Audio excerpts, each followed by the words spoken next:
순종하여 이 자리에 섰사오니 충원도 원하지 않게 하옵시고 주님께서만 인도하여 주시옵소서. 아멘. 예수님의 이름으로 기도합니다. 아멘.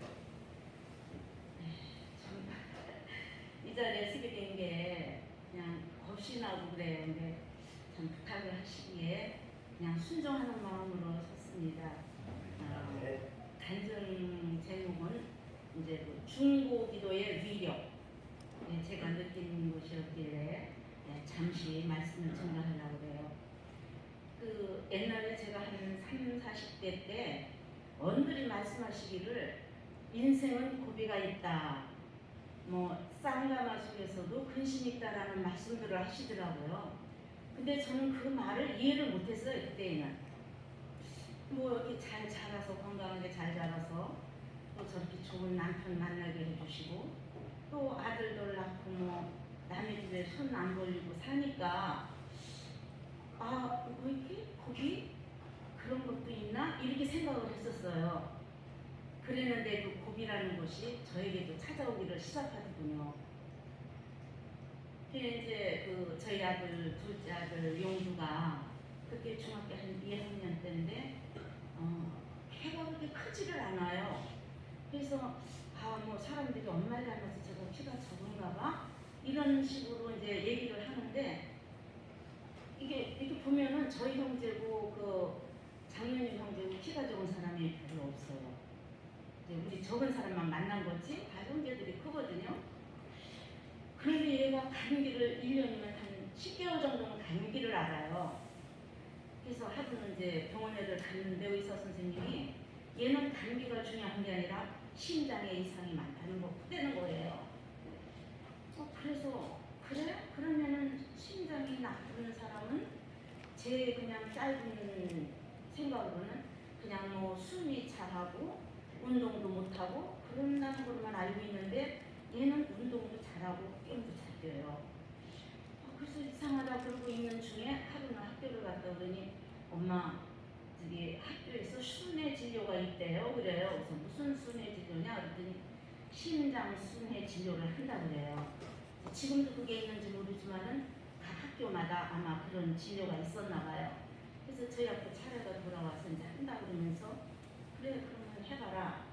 그래서 이제 그 1차 진료를 마쳤는데 이렇게 메모지를 하나 들고 왔어요. 학교에서.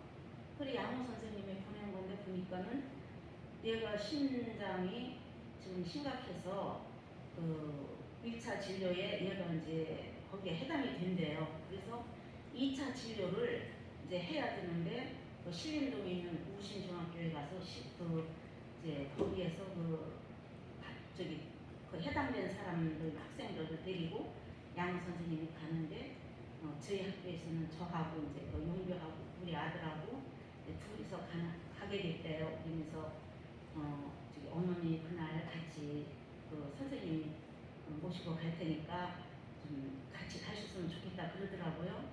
그래서 이제 그 학교를 가서 이제 우리는 대기실에서 있고 그러는데 이제 애가 뭐 2차 검사를 하고 이제 그게 조금 더 정밀 검사였던가 봐요.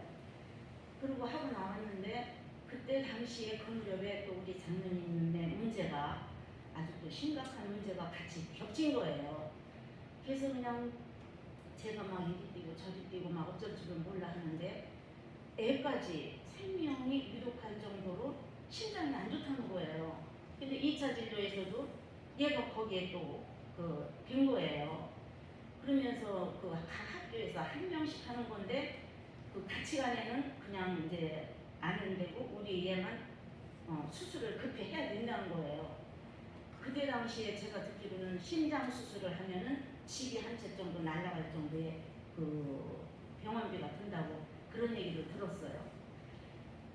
그랬는데 이게 보통 문제가 아니더라고요. 그래서 그 양호 선생님 오시더니 얘가 급히 수술을 해야 된다고 하면서 메모지를 하나 주면 그 백병원 어느 그 원장님을 찾아가면은 잘 해주실 거다. 그래서 그 선생님을 찾아가래요. 제가 그 쪽지를 갖고 보는 순간 털썩 그 자리에 주저앉았어요. 너무너무 기가 막혀가지고 야 이렇게 건강한 것 같았는데 감기만 알았을 뿐인데 얘가 이렇게 심각하단 말인가 싶어가지고 제가 이제 거기서 그랬더니 선생님이 막 저를 위로하시면서 지금 담당 그 원장님을 잘 만났으니까 걱정하지 말고 수술이나 받을 생각이나 하자고 이러더라고요. 그때가 2학년 아마 거의 이제 그때 당시는 배치고사라는 게 있었어요. 고등학교 가려면은 지금도 그게 있는지 모르겠지만 그래서 이제 배치고사를 보고 그랬는데 이게 학교 공부를 하다 말고 가서 실수를 하면 그럼 얼마나 회복을 기다려야 되니까 한 2, 3개월 있어야 기다려야 돼. 회복하고 나서 건강을 회복하려면 한 2, 3개월을 기다린다고 그래요. 근데 가만히 생각해보니까 학교 조용히 할 수는 없고 이제 배치고사가 끝났으니까 그 12월 달 되면 방학이 들어가잖아요. 방학이 들어가고 또 이제 그 학교 배정이 있고 봄방학이 있어서 한 2, 3개월 기회가 있더라고요. 그래서 그럼 잘 됐다. 이 기회에 해야 되겠다 그래가지고 이제 그 선생님은 이제 그 메모지를 갖고 찾아갔어요. 그랬더니 도대체 얘가 어떻게 된 겁니까? 하고 물었더니 이제 선천적으로 태어날 때 이제 그렇게 됐대요. 근데 그런 사람이 많대요. 그래서 뭐 자다가 갑자기 뭐 쓰러져 죽는다든가 아니면은 막 갑자기 흥분을 한다든가 갑자기 이제 뭐 이렇게 무슨 센 운동을 한다든가 이렇게 충격을 받는다든가 그러면은 왜 이렇게 갑자기 쓰러져서 죽는 사람들 있잖아요. 그러니까는 그거를 수술하지 않으면은 평상시는 괜찮다고 그래요. 근데 그럴 경우가 닥치면은 그때는 이제 돌연사가 된다고 그러더라고요. 그런데 그 말을 들었는데 얼마나 불안하고 죽겠는지 그래서 이제 양호 선생님 보고 제가 찾아가서 얘 일체 그 체육 활동을 금해달라고 얘는 체육 활동을 안 되겠으니까 체육 활동을 금해달라 해놓고 이제 그러면서 수술을 이제 서두르려고 생각을 하고 있었는데 이제 또 우리 장로님의 문제가 겹치하니까 내가 막 고민을 하고 생각을 해도 이게 사람을 통해서는 안 되겠더라고요. 그래서 아차 기도를 해야 되겠다. 이번에 우리가 기도할 수 있는 기회인가 보다. 그래가지고 이제 장로님을 보따리를 싸서 이제 금식 기도를 보냈어요. 가서 일주일 동안 금식하고 오세요. 그리고 응답받고 오라고 그러고 보내고 나는 이제 주일날인데 저녁 예배를 마치고 이제 제가 그때 여성교 회장을 보고 있을 때인데 우리 회원들 좀 남아달라. 내가 이렇게 긴급하게 이제 의논할 일이 있으니까는 남아달라 했더니 많이 남았더라고요. 그래서 이제 제가 그랬더니 목사님한테 목사님 저희 여성교회에서 지금 딱한 사정에 처한 사람이 있기 때문에 기도를 좀 해야 되겠습니다. 목사님 해도 괜찮겠는데 얼마든지 하라고 그러더라고요. 그래서 이제 여성교회들을 모아놓고 우리 나를 위해서 좀 기도를 할 그런 중보기도 해줄 그런 사람이 있겠냐고 물어봤더니 그럼 해야죠. 하겠다고 그러더라고요. 그러면 어떻게 기도를 하려느냐 그래요. 그래서 이제 그때 당시는 저도 집사일 때고 집사님도 계시고 이제 권사님들도 계신데 제가 그랬어요. 그러면은 낮에 일하는 분도 있고 그러니까 낮에는 힘드니까 이제 저녁 식사들을 다 마치고 밤 10시까지 교회로 모입시다. 모여가지고 우선적으로 내가 제일 급하니까 내가 지금 이러이러한 상황에 처했으니까 나를 위해서 기도해 주시고 또 그 다음에 또 힘들고 어려운 사람 있으면은 또 얘기해서 또 그 기도하고 그렇게 해서 10시에 모여가지고 이제 그렇게 기도를 쭉 하다 보니까 나 기도를 하려고 이제 그 기도 대원을 모으다 보니까 7명이 모였어요. 하겠다고 그러더라고요. 그래서 이게 기한이 언제 될지도 모른다. 3개월이 갈지 4개월이 될지 모르니까는 그때까지 참고 기다릴 수 있는 사람만 같이 참여해달라고 이제 들어가지고 기도 대원이 7명이 나섰어요. 그러니까 저까지 8명이죠. 그러면서 이제 기도를 시작했는데 이제 10시에 딱 모이더라고요. 근데 그 사람들이 뭐 교회 근처에 가까이 있는 사람들만 있는 게 아니고 신촌에서 또 합정동에서 오류동에서 이렇게 오는 분들이에요.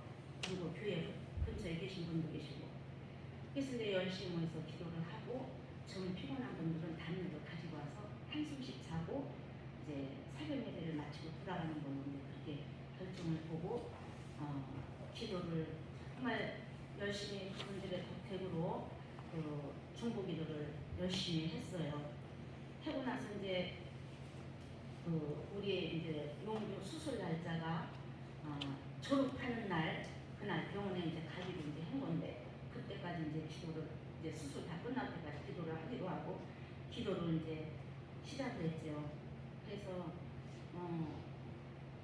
이제 졸업하는 날 이제 병원에 갔어요. 그 선생님한테 갔는데 제가 하는 말이 얘가 지금 고등학교를 가야 되는데 시간이 없습니다.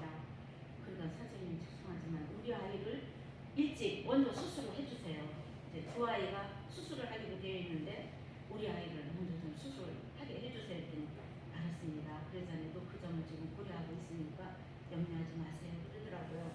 그래서 이제 수술 날짜가 잡혔는데 수술을 하게 됐어요. 그날 이제 수술을 해서 병원에 들어갔는데 그 다음날 수술이 되고 입원 가는 날부터 바로 이제 그 원장님이 이제 입원을 시켜서 방을 정해주시더라고요. 백병원에서. 그러고 났는데 이제 수술을 단지 큰 댁에서 아주버님하고 형님도 올라오시고 이제 우리들도 이제 가서 있는데 5-6시간을 그 수술실 앞에서 기다린다는 게 안 되겠더라고요. 그래서 안 되겠다. 그 백병원 뒤에 영락교회라고 있어요.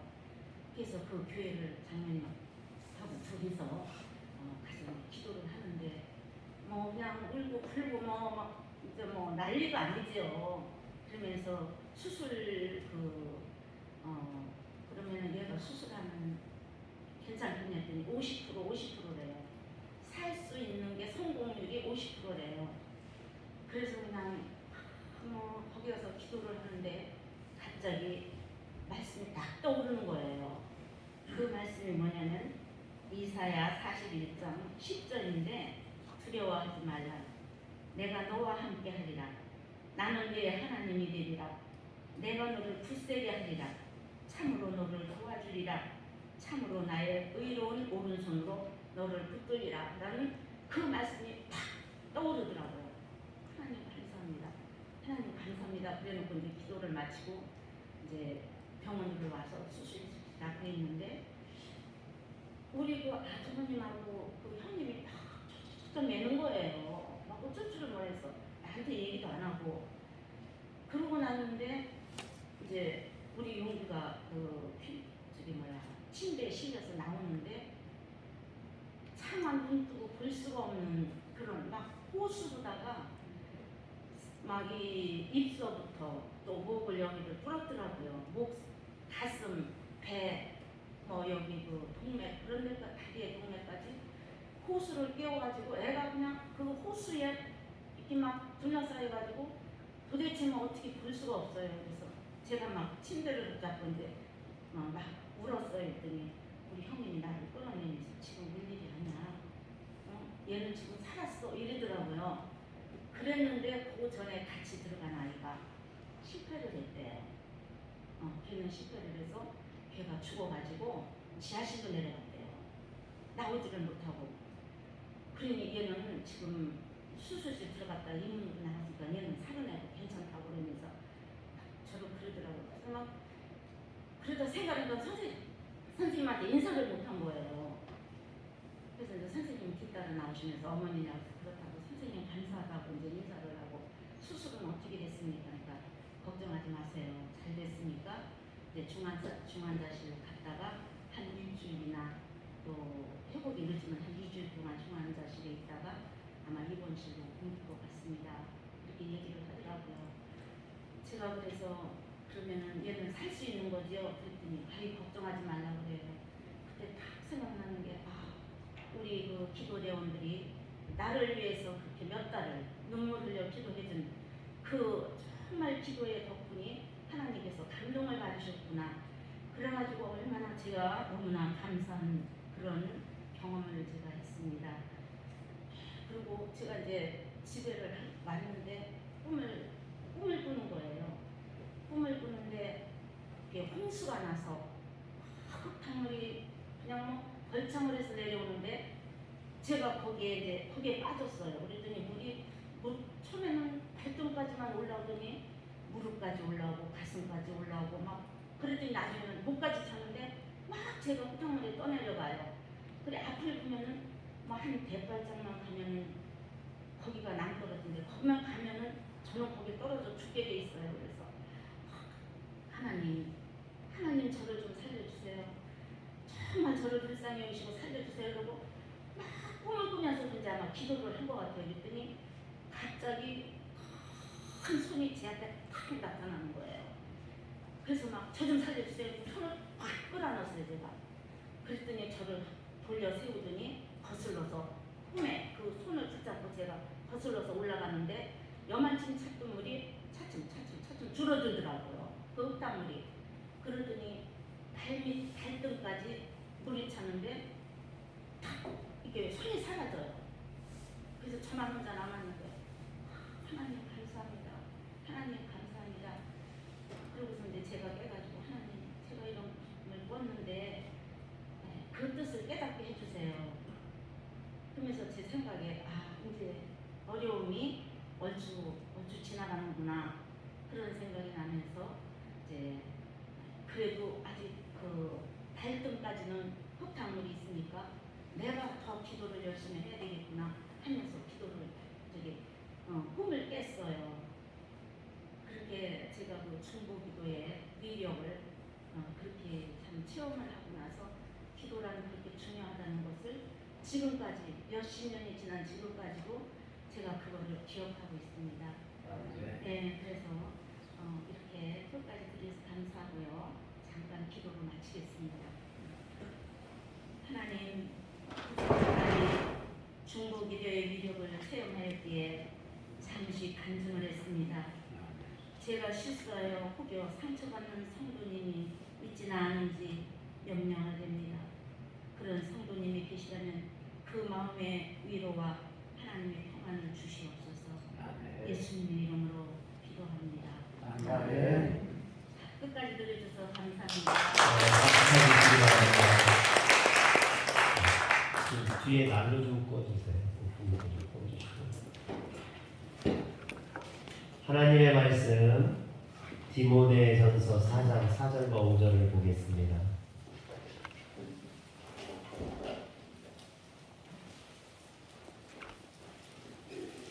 하나님의 말씀 디모데전서 4장 4절과 5절의 말씀을 교독하겠습니다. 하나님께서 지으신 모든 것이 선함에 감사함으로 받으면 버릴 것이 없나니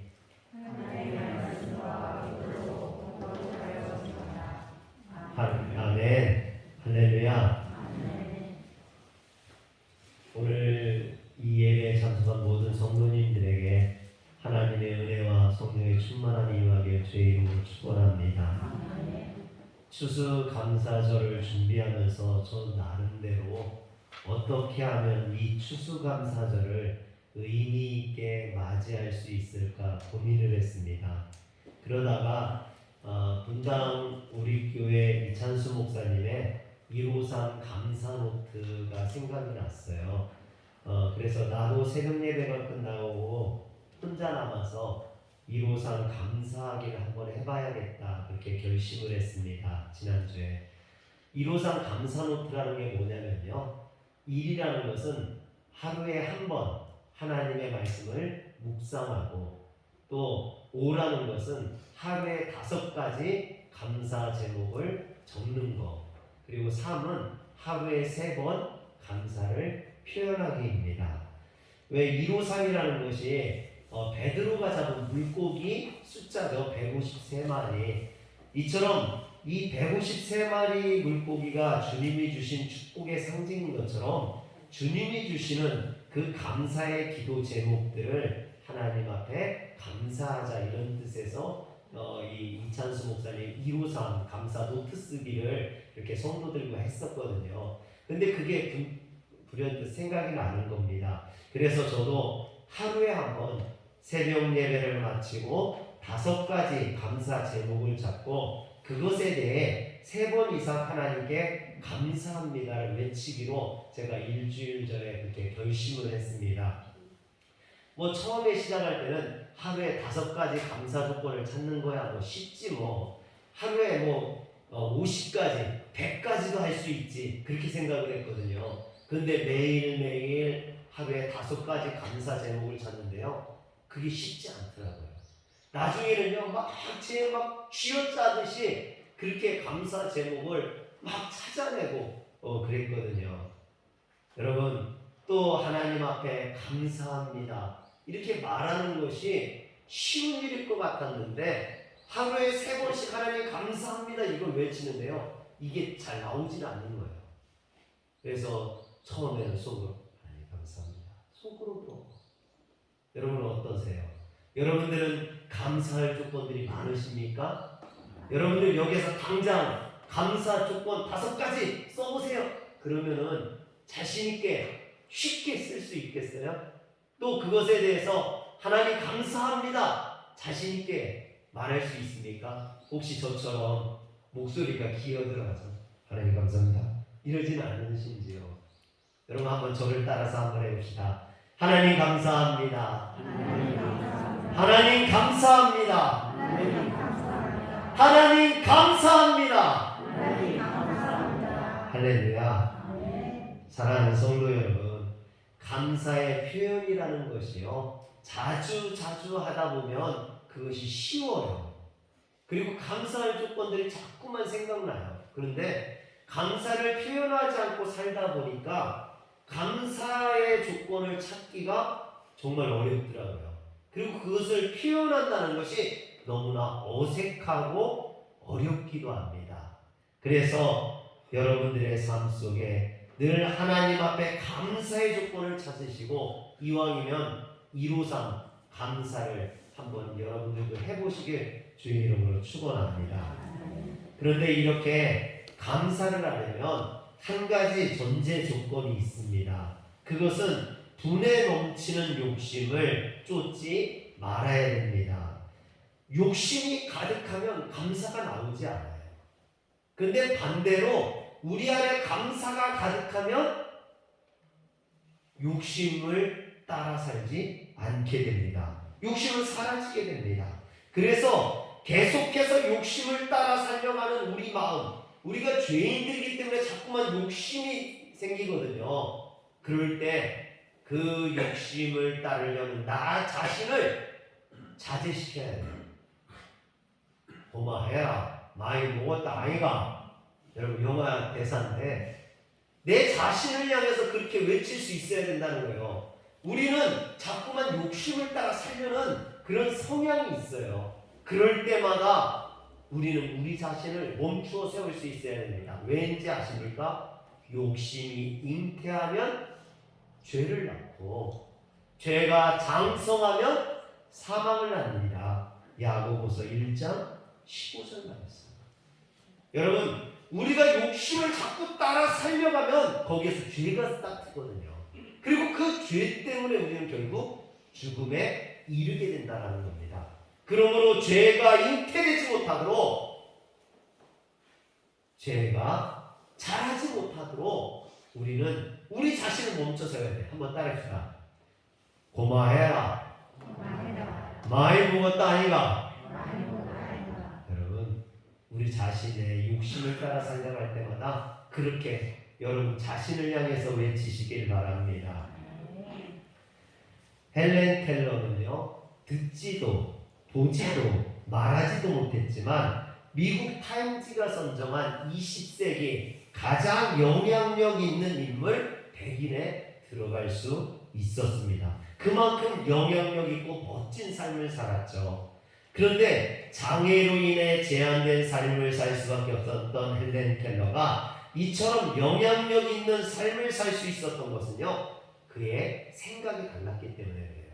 그가 한 말을 보면요 그는 나에게는 너무나 많은 것이 주어졌다. 그렇기 때문에 나에게 어떤 것들이 없는지 생각하며 머뭇거릴 시간이 없다라고 말했습니다.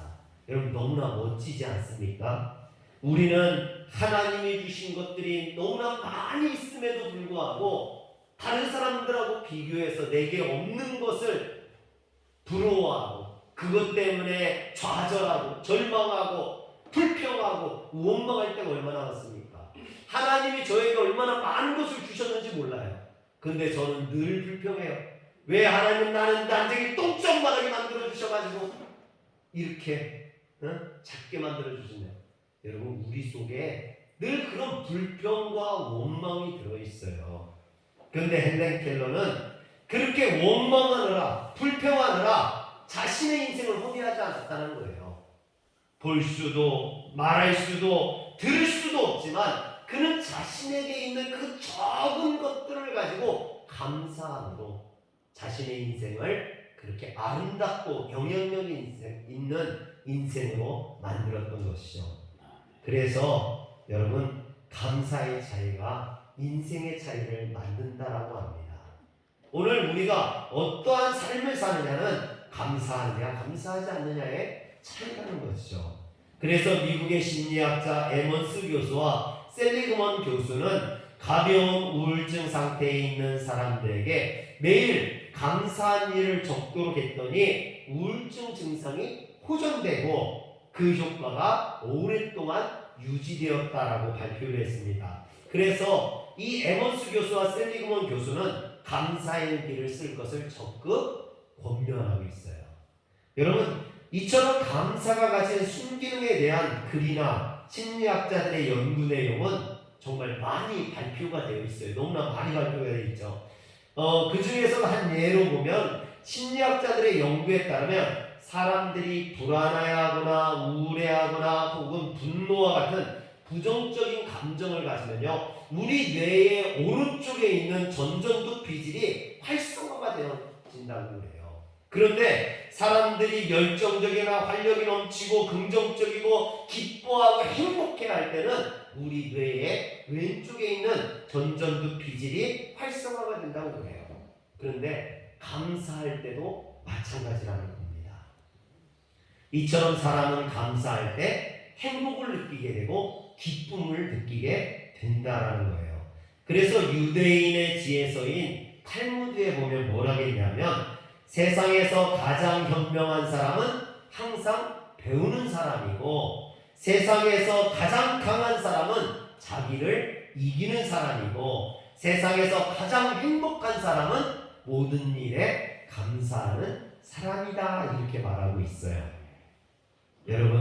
여러분들의 삶에 감사하시길 바랍니다. 전광 목사님이 쓴 감사가 내 인생의 답이다라는 책에 보면요 재밌는 일화가 하나 소개되어 있어요.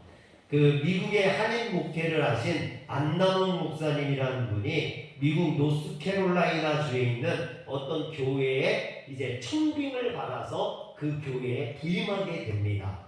그런데 그 교회에는 문제가 있어요. 어떤 문제가 있냐면 그 교회 안에 왕언니라고 하는 그런 권사님이 여자 권사님이 한 분 계시는데 그분이 얼마나 센지 그분 때문에 그 교회 전임자들 3명이 쫓겨났어요. 교회에서. 그러니까 이 목사님도 부임하면서 그 얘기를 들은 거예요. 이 왕언니를 조심하라는 얘기를 들은 거예요. 그런데 부임한 지 얼마 안 돼서 아주 사소한 일로 이 왕언니하고 마찰이 생긴 거예요. 이 목사님이 전전긍긍하면서 화해를 시도했지만 이 왕언니가 뒤끝이 얼마나 센지 받아들이질 않는 겁니다. 인사를 해도 인사도 안 받고 눈도 안 마주치고 예배 시간에 팔짱을 끼고 눈을 꼭 감고 있는 거예요.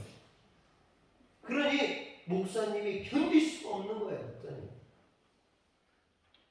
밤에 잠도 안 오고 점점 말라가고 도저히 견딜 수가 없어서 이 목사님도 이제 이 교회를 떠날까 고민을 하는 거예요.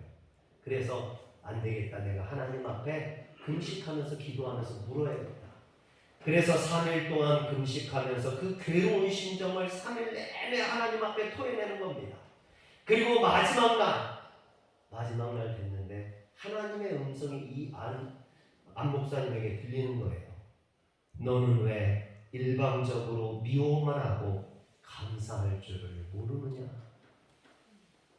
여러분 목사님은 자기가 미워하고 자기를 미워하고 자기 외에 화해의 손짓을 거절한 이 왕언니 권사님이 문제가 있다고 생각했는데 사실은요 그 목사님 마음속에 이미 이 왕언니 권사님에 대한 선입관 그리고 그 안 좋은 감정들이 이미 있었던 거죠. 그런데 그것을 속으로 숨기고 겉으로는 안 그런 척 이 권사님을 대했던 겁니다.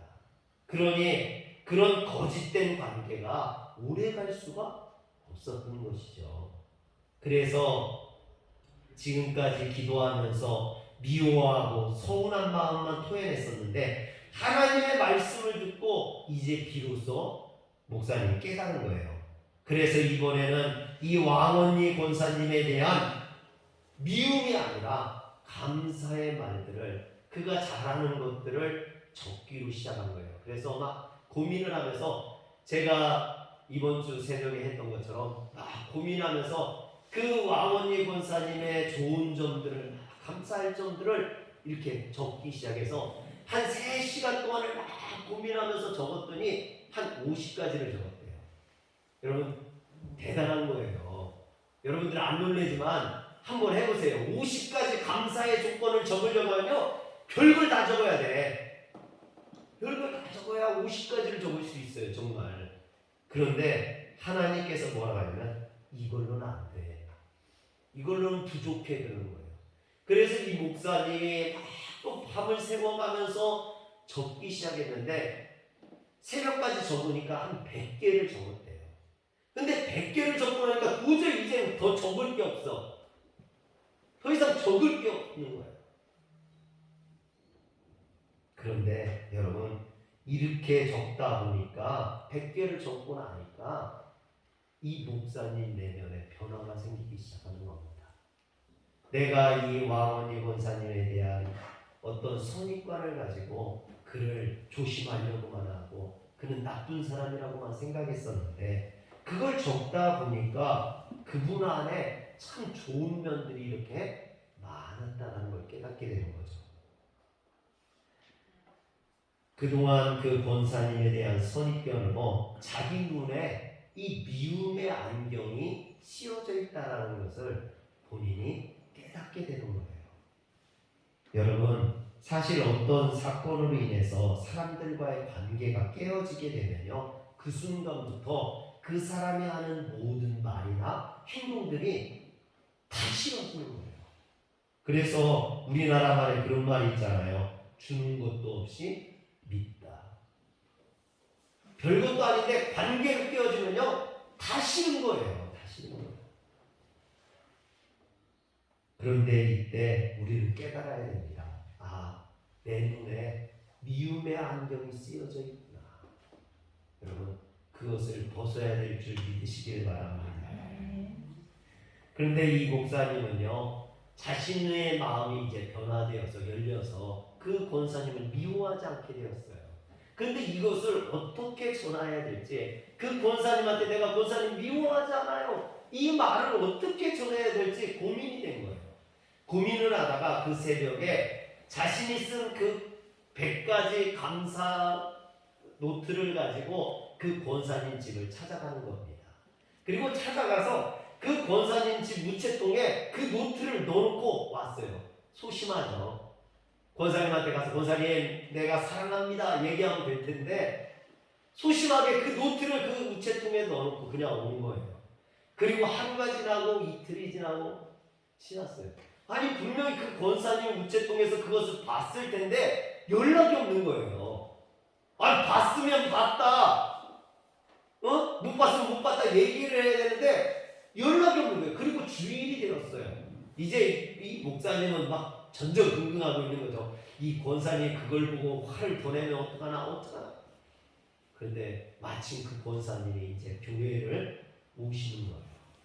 저 멀리에서 권사님을 보면서 이 목사님 막 긴장하고 있는데 그 권사님이 딱 목사님을 보자마자 목사님한테 막 달려오는 겁니다.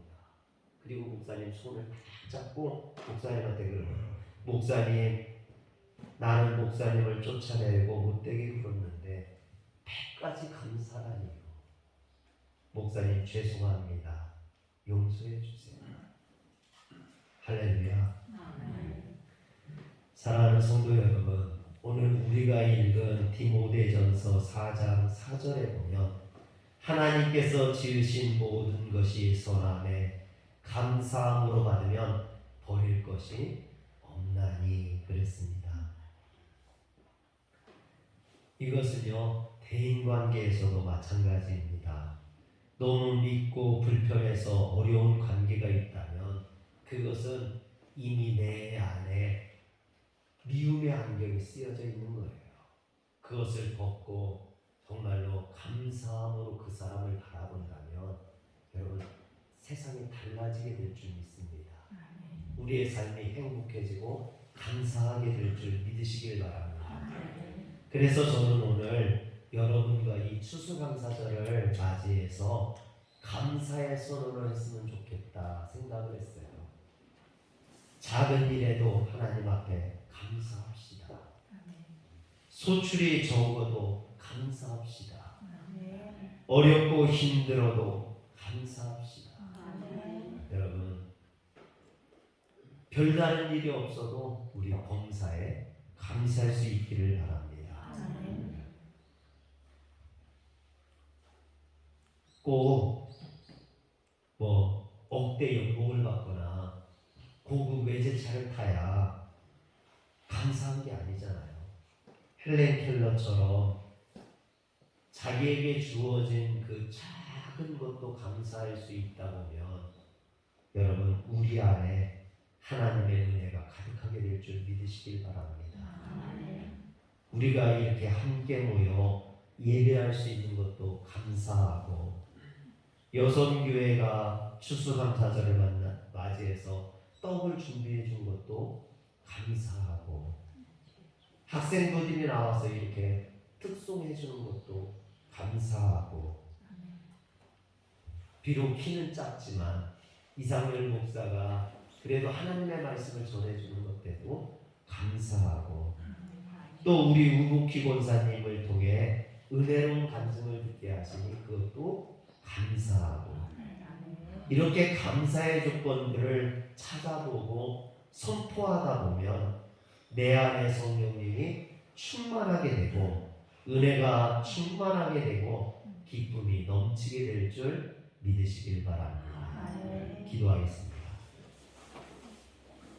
전능하신 하나님 감사합니다. 말로만 감사가 아니라 우리의 삶에 어려움이나 힘든 일이 있을 때도 진심으로 감사할 수 있게 하여 주시옵소서. 내 안에 욕심이나 미움이 가득 차지 않게 하시고 내 안에 모든 것들을 내려놓고 주님이 주시는 것에 참 감사하게 하여 주시옵소서. 우리 주 예수님의 이름으로 기도합니다. 아멘.